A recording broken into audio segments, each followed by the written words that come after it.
ജാലകമില്ലാത്ത ഒറ്റവാതിൽ മുറി എൻ്റെ ആദ്യത്തെ കവിതാ സമാഹാരമാണ്.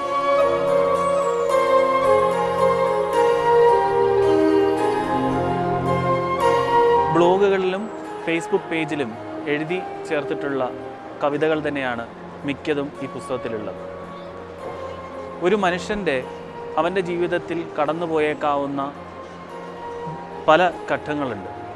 ആ ഘട്ടങ്ങളിൽ കൂടെ തന്നെയാണ് ഈ കവിതകൾ സ്ട്രക്ചർ ചെയ്തിരിക്കുന്നത്.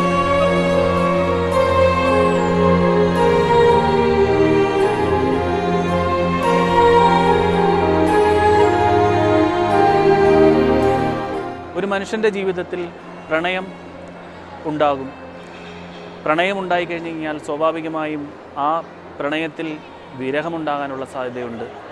അപ്പോഴങ്ങനെ പ്രണയവും വിരഹവും കഴിഞ്ഞ ഒരു വ്യക്തി സ്വാഭാവികമായും അവൻ്റെ ജീവിതത്തിനോട് ചിലപ്പോൾ ഒരു വിരക്തി തോന്നാനുള്ള സാധ്യതയുണ്ട്.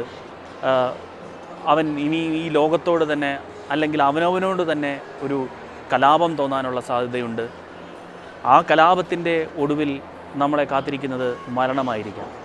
അപ്പോൾ അങ്ങനെ തന്നെയാണ് ഈ എൻ്റെ ജാലകമില്ലാത്ത ഒറ്റവാതിൽ മുറി എന്ന കവിതാ സമാഹാരത്തിൽ കവിതകളെ സ്ട്രക്ചർ ചെയ്തിരിക്കുന്നത്.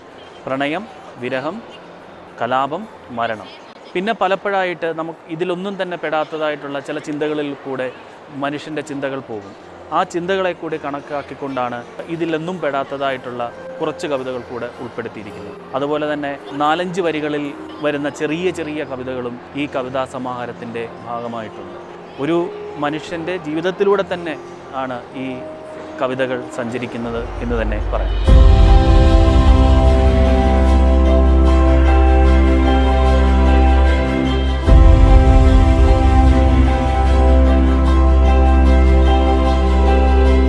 ഞാൻ എൻ്റെ പുസ്തകം പൂർത്തിയാക്കിയിരിക്കുകയാണ്. ആ പുസ്തകം നിങ്ങൾ വായനക്കാരിലേക്ക് എത്തിയിരിക്കുന്നു. ഇനി അത് നിങ്ങളുടേതാണ്. ഒരുപാട് പുസ്തകങ്ങൾ വായിക്കുന്ന നല്ലവരായ വായനക്കാരെ, നിങ്ങൾ ഈ പുസ്തകം വായിച്ച് അതിനെ കൃത്യമായി വിലയിരുത്തി നിരൂപണം നടത്തി അതിൻ്റെ അഭിപ്രായങ്ങൾ അറിയിക്കണമെന്ന് താഴ്മയായി അഭ്യർത്ഥിക്കുന്നു.